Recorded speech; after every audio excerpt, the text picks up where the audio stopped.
Let's make history. Breaking news, this just in. So the manslaughter charges against Daniel Penny were dismissed because jurors couldn't come up with a unanimous decision, and he still has to face the criminally negligent homicide charges, which carry up to 4 years, so he could still get convicted of that. But the main charge, which he was looking at 15 years, has been dismissed. This is a good thing. I hope that he doesn't get any. I hope that he doesn't get convicted on any charge, because yes, it's true, he shouldn't have had him in the chokehold so long. And for those who don't know, Daniel Penny is the Marine who was on the subway in New York City, and a psychotic homeless person, which there's plenty of. There's no shortage of on New York City trains. Came in and started threatening people in the car. Said he wanted to kill someone, making threatening statements out loud as if he was about to just go berserk at that moment.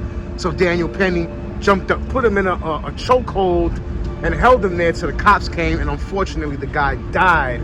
He had already, though, a rap sheet and a record of similar charges going back. So this was nothing new for this guy. He had been doing these things. Maybe he was mentally ill. You know, my heart goes out to him and his family. However, how long are New Yorkers gonna put up with this?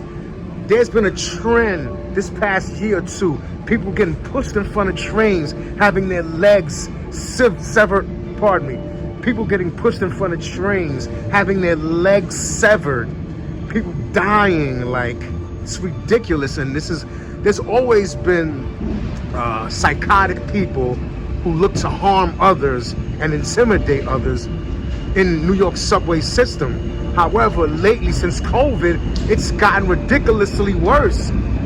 During COVID, during the lockdowns of COVID, homeless people use those train cars as their living room. This has always been the case, but it was exacerbated during COVID.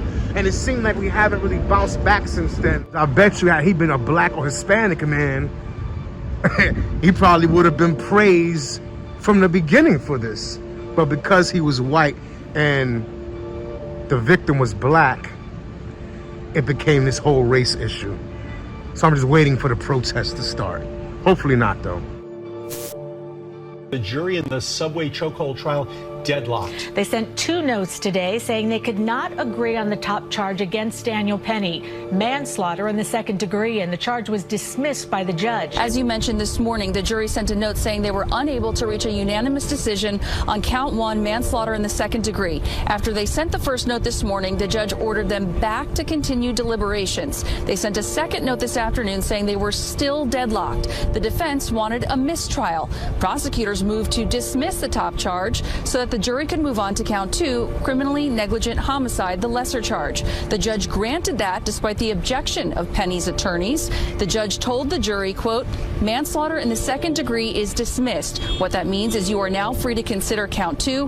Whether that makes any difference or not, I have no idea. He then sent the jury home for the day. They're going to take the weekend, and Monday they will start things anew. They will deliberate on that lesser charge. Now, had he been convicted on the top charge, he was facing up to 15 years behind bars. If convicted on the lesser charge, the maximum penalty is up to 4 years behind bars.